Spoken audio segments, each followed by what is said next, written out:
Welcome to this version of Okay. Ashley's intentional living. No. Be wrong. minimal and don't suck. Hey guys, it's Ashlynne here with my husband Christopher. I am doing a Q&A with him for the first time ever. Actually, he's never been in any of my videos before, I don't think. But yeah, we just hit 15,000 subscribers on this channel, which is like, what? So cool. Really, really awesome. And I asked you guys what kind of video you guys would like to see, and a lot of you guys said it would be really fun for me to do a Q&A with Christopher. So yeah, here's Christopher. I guess a little bit about us. We've been married for 2 years now. When we got married in June 25th, 2016. So yeah, we've been married for 2 years now, live in Charlotte together, and that's about it. Let's go ahead and get started with these questions then. So one of the biggest questions we always get asked is Christopher a minimalist? So I am not a minimalist per se. I've become more of one since meeting Ashley. She was not always a minimalist. it's true. But she wasn't one when I met her, I don't think. No, definitely not. And she got into this minimalist kick, and I mean, I support it, and it's kind of convicted me about excess things that I have that I don't really need, and I've gotten rid of a lot of things. So It's true. I'd like to it's say, totally true. I'd like to think I'm more of a minimalist than your average Joe, but my parents, my mom growing up was very, she likes to keep trinkets and, you know, a bunch of extra things. So like that's kind of been my mentality, is, you know, mass things and Just like little like knickknacks and stuff like that. yeah, so knowing Ashley and stuff, she's sort of helped me to see that having lots of things isn't necessarily the best way of living. You know, just having the necessary things and the things that bring meaning to your life is good, and maybe a few extra t-shirts isn't a bad thing. Like, I hope that gives you a little bit of a better picture on the situation here. I don't think you would necessarily call yourself a minimalist, but I think that you're definitely really good at like evaluating the stuff in your life and just kind of wanting to use it, you know, more intentionally. I'm not a hoarder. You're not a hoarder. You are definitely not a hoarder. Okay, this is another question we get a lot. How many kids do you want, and when do you want to have them? How many kids do I don't know. When I was little, I used to tell my mom that I wanted 10 kids, but That's not happening. that's not happening. I don't think I really want 10 kids anymore anyway. You see everybody else's kids and you're like, couple might be good. Yeah, I don't know, maybe like 2 or 3, or, you know, if it happens. We maybe. both come from families of 4, so I guess that's definitely on the larger side of families. I don't know that I have the energy for 4 kids, but yeah, 2 or 3 sounds pretty good It's to really me. up to her. She's carrying the load. That's true. And then I guess like time frame, we kind of had the idea of like we wanted to be married at least 5 years before we really like brought kids into the picture, just to enjoy being married and, you know, strengthening our relationship. Yeah, finish school for me, which happens on Friday. Okay, thank you.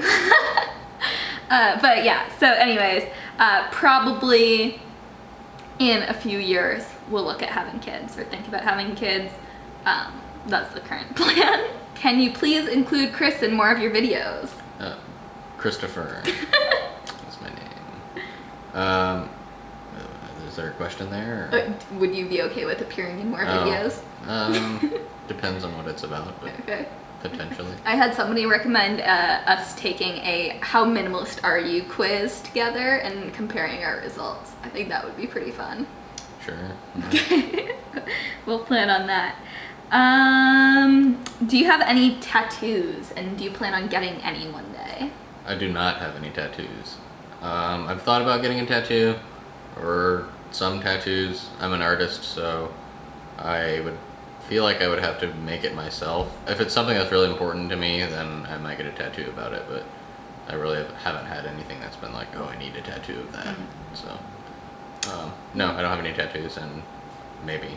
Yeah, Sure. I don't have any either right now. I would definitely consider getting one in the future, but I'm definitely the kind of person who would want to be absolutely positive of the tattoo I got before I got it, especially because I like the idea of having tattoos that have meaning, especially ones that you've like designed yourself or something like that. So I think that would be really awesome to do one day, but I don't necessarily have an idea that I really want to commit to for the rest of my life yet. Are there any tips that you have to making a relationship last? And I think that's a really good question. Don't be a jerk. It's a good one. Be understanding, communicate. Yeah, that one's huge. Listen. Don't be selfish. Yeah.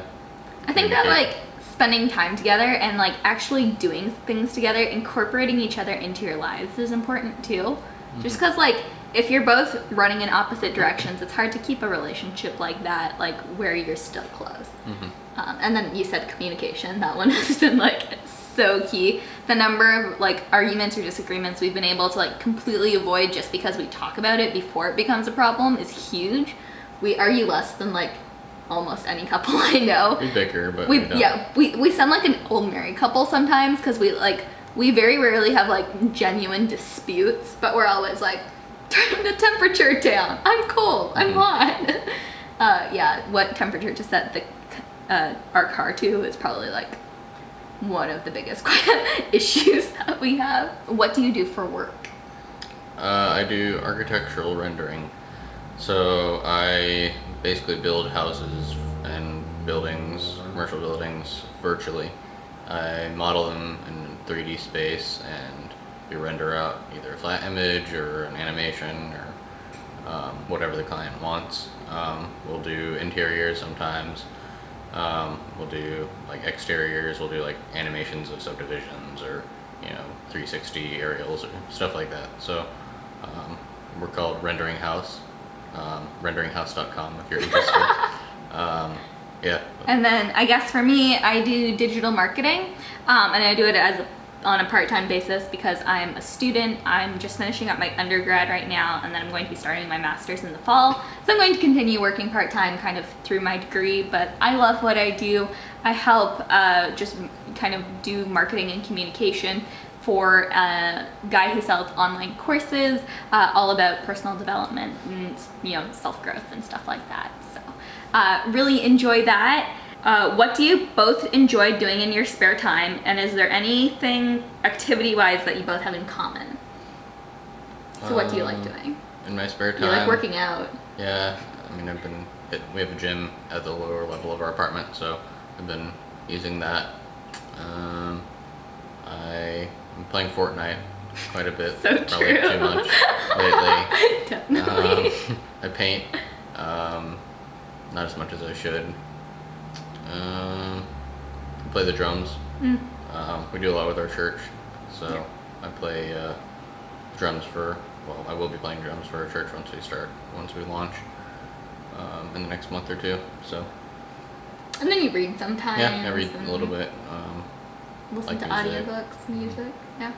Yeah. I guess like when I read this question, I immediately went to like what kind of like activities do I like doing, not so much what are my hobbies. So like we're both kind of in the same vein that we like doing art. I love sketching and stuff like that.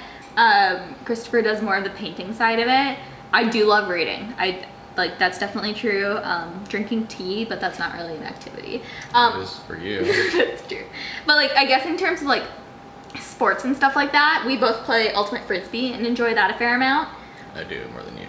Well, there's just no girls in the league here. Oh, yeah. But I used to play at Colonial every week. I taught him how to ski, which is really fun. That was like expensive. So yeah. Well, and it's also like 2 hours away from us. Right. And North Carolina skiing isn't that great. Yeah, there's like a month or two window that you can go skiing, and everybody in North Carolina goes skiing then. So true. We both like hiking a lot. That's definitely something, and you always go camping without me, it feels like, but we both love camping.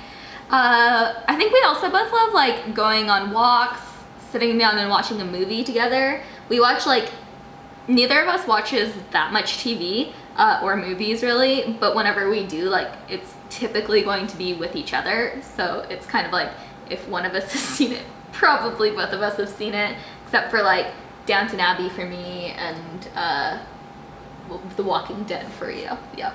I'd say we have a lot of similar interests, but we do also have like some things that we like doing on our own as well. What is your favorite? Oh my gosh!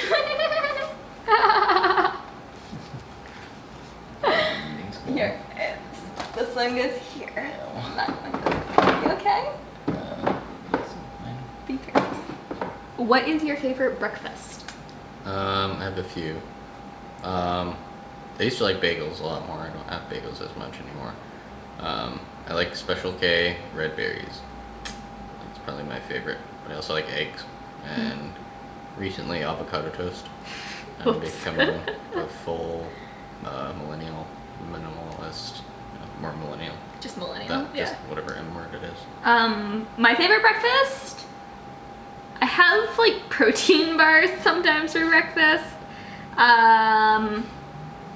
Probably oatmeal is my enduring favorite. I eat oatmeal for breakfast a good chunk of the year. How do you reconcile your differences? We don't have any. We're perfect. Next. Christopher. No, but actually, like, we're on the same page with a lot of stuff. That was one of the things that was really important to us when we were dating and stuff, was to figure out if we were on the same page with kind of the big issues, with the things that were really important to us. So like what we believe about God, what we think that a family dynamic should look like, what we, like a bunch of different kind of important things. And because of that, I feel like we don't necessarily have as much like as many fundamental differences, so it doesn't naturally spur as many arguments. Plus we're really good at communicating with each other, and you know, the moment we notice something is a problem, instead of letting it build up and fester and stuff like that, we'll like address it with each other in that moment when we're not necessarily super emotional, so that we can have a rational discussion about it rather than like me crying and you getting frustrated because I'm crying. Yeah. So we tend to be able to avoid a lot of differences. I mean, just humility and, you know, listening again.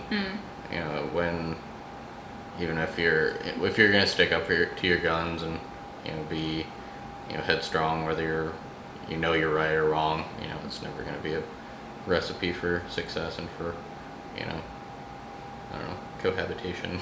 Totally. So yeah, just humility and listening and being teachable. Yeah, totally. A couple more questions. Cynthia asks, what do you guys do on your off days? We have... Depends on how many off days there are. That's true. If we've ever got like an extended period of time, like a long weekend or something, we do go on trips fairly frequently. Even like small weekend trips sometimes to the mountains or mountains, beach, that kind of thing. We also have tickets to the National Whitewater Center. So seasons passes. Yeah, seasons passes. So whenever we get the chance, they've got like rock climbing, whitewater rafting, canoeing, kayaking, ropes courses, like all kinds of stuff. So we like to try to kind of get outdoors and do that kind of thing if we get the chance. We also are both like really social people and love hanging out with friends.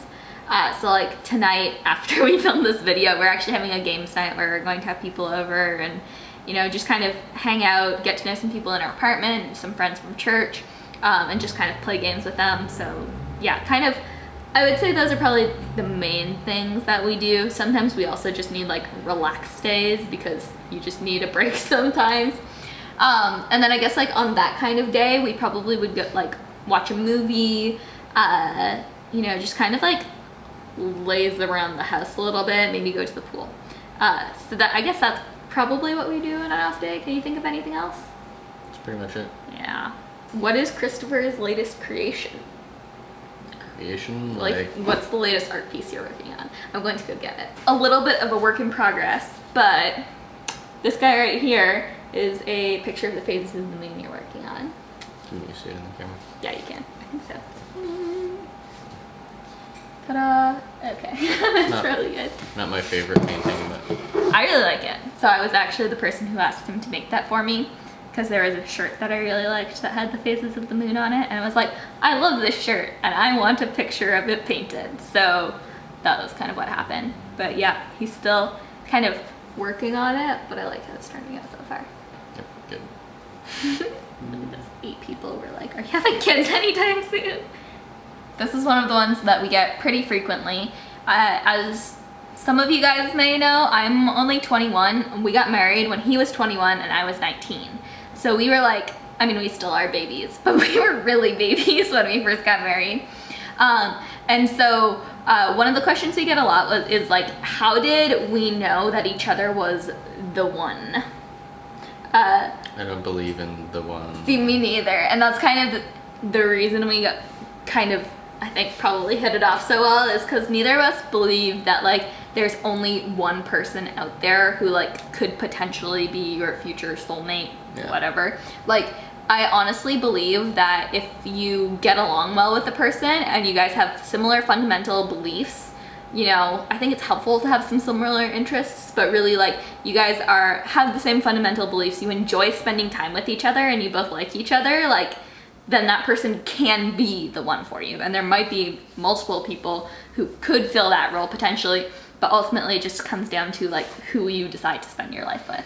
And so like when I met Christopher, it was like we agree on all our fundamental beliefs. We you know, we enjoy spending time with each other. Like we love getting to be around each other. We get along really well. And just like our personalities match, our beliefs match. And so it was kind of so let's get married type of a thing. I guess what really spawned like the specific timing of when we got married was that we'd been dating for about a year and Christopher got asked by his work to move to Malaysia for his job. And that never ended up happening. But at the time when that happened, I basically told him like he was planning on moving to Malaysia for 2 years and I was like, well, if you're going, you're taking me with you and we're gonna get married. And so kind of for these like several months leading up, there's probably like a 6-month period of time when we thought we were going to move to Malaysia. And during that time, Christopher proposed, we planned our wedding. Like literally 3 months before our wedding, his work basically cancels the Malaysia plans, but like we're not gonna change the date of our wedding at that point. So yeah, that was kind of how it happened. Do you have anything to add on that front? It was like, I'm not gonna let this one go, so. He knew like way before me that he wanted to marry me. Like from the first date. Second probably. Okay. It was probably like 6 months in for me to dating. But like, yeah, I think both of us were kind of like at a stage, like, I don't know, maturity wise, emotionally wise, where we were in a relationship together. We knew we wanted to spend the rest of our lives together. And so for us, it was just kind of like, if we're planning on making this commitment, why not do it now rather than waiting for years on end? Yep. Yeah, so that's kind of the long story short, but still long. I think that is all of the questions that we got. If you guys have any others, go ahead and leave them in the comment section down below, and I would love to go ahead and answer them. Also, let me know in the comments if you think we should do the Are You a Minimalist quiz, or How Minimalist Are You, whatever it is. If you want Christopher in that video, definitely go ahead and leave that in the comments below, and we can go ahead and film that for you. Do you have any final thoughts or words, Christopher? Is there a catchphrase I'm supposed to know? No! Some kind of like, do good minimalism things and don't suck. I don't think, no. No, then I don't. Okay, cool. Well, thank you guys so much for watching today. Go ahead and give this video a thumbs up if you enjoyed watching it. And subscribe already if you haven't. I would totally appreciate it. And Christopher would too. Thanks again for helping us reach 15,000 subscribers. That is so crazy insane. And I love you guys all so much. And I'll see you in the next video. Bye.